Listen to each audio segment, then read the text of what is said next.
Greetings builders and welcome back to the part 3 of our top 12 Crucible builds. If you missed parts 1 and 2, don't worry, you can find links for the PoE together with all the complete guides in the video description. The build to occupy place number 6 in our list is the incredibly strong and tanky Poison Raging Spirit's Guardian with the Templar class. This build takes advantage of the high number of Raging Spirits you can summon to stack an absurd amount of poison on our enemies. To list the pros of this build, I would start with its boss damage. Once the build is complete, you are going to kill even the biggest bosses in just a few seconds.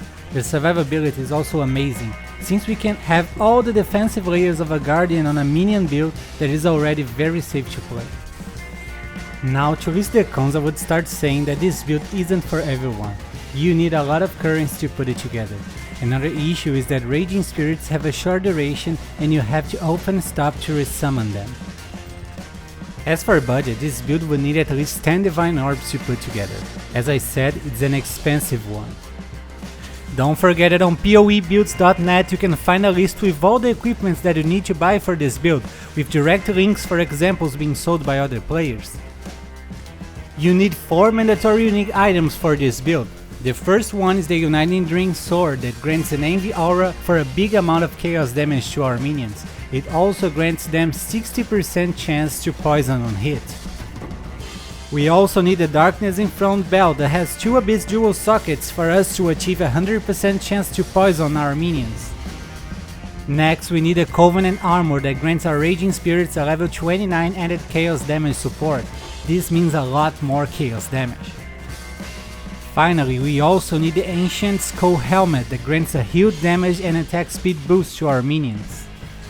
For clear speed, I'll give it 9 out of 10. Even though we have many fast minions that destroy everything in seconds, they have a short duration and need to be resummoned often. That's the reason why I took 1 point out. The boss damage deserves 10 out of 10. You easily end up with over 30 million DPS, that's more than enough to decimate every boss in the game. For the survivability, I'll give it 10 out of 10. As a minion build, you already stay far from danger, but with this one, you also count with the many defensive layers from the Guardian Ascendancy. This grants over 100,000 effective HP. Now on 5th place, we have this OP build that totally deserves a nerf. I'm talking about the Venom Gyre Deadeye with the Ranger class. Venom Gyre is a very interesting skill which fires a projectile that hits enemies and returns to you, piercing and dealing damage to everything on its path. When the projectile successfully returns to you, you can keep and stack them up to 30 times and they will be released at once when you use the Whirling Blades movement skill. To list the pros of this build, I would not even know where to start. It comes with an amazing clear speed, boss damage and over 100,000 effective HP. Above all of that, it's cheap and easy to put together. It doesn't require any mandatory unique item. Now to list the cons is the real challenge here. It's hard to find something not to like on this build. However, I would say that as most builds, this one is also vulnerable to chaos damage, unless of course you invest on chaos resistance gear. As for budget, you can get it destroying early endgame maps with only around 90 chaos. To comfortably advance to yellow maps, you need to invest around 120 chaos, and for easily completing your Atlas, I recommend investing around 4 divines. For clear speed, I'll give this build 10 out of 10. The Venom Gyro projectile already has an expensive nature for the amount of time it stays dealing damage on screen. Now, with a Deadeye that grants a lot of speed and many buffs to projectiles, the result is what you're seeing on this tier 16 gameplay. The boss damage is also a 10 out of 10. You can use Venom Gyre to instantly have 50 stacked projectiles and delete bosses with an amazing shotgun effect using Whirling Blades on them. It's just unreal and I can't believe it wasn't nerfed. For the survivability, I give it 9 out of 10. This build counts with over 100,000 effective HP because of high armor, high evasion, spell suppression and block chance. Finally in 4th place we have this amazing archer build, the Iceshot Deadeye with the Ranger class. Now let's take a look at this amazing build that uses one of my favorite skills in the whole game. This one counts with an incredible clear speed and boss damage.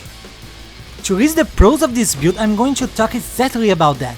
This build is able to clear maps in less than a minute and kill big bosses in less than a second. Above all, it's also not complicated to put together.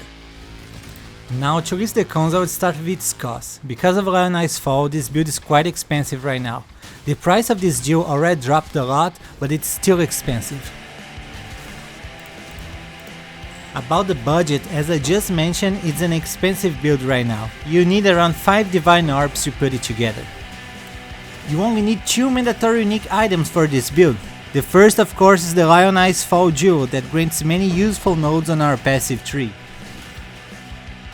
Next, we also need the Yoke of Suffering Amulet that causes all of your elemental damage to shock.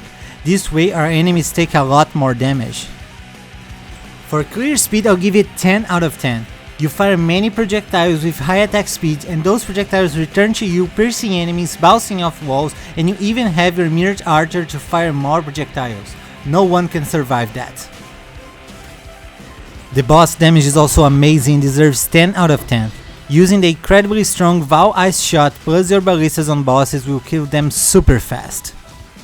For the survivability, I'll give this build 9 out of 10. You have armor, evasion and spell suppression that grants almost 50,000 effective HP, but the main reason why this build is safe is because you can kill everything from a huge distance. You just need to mind your position. And that's it for today, guys. Stay tuned for part 4 next Saturday. And please don't forget to leave your thoughts in the comments and give a thumbs up to support the channel. I wish you guys an amazing day and don't forget to keep building.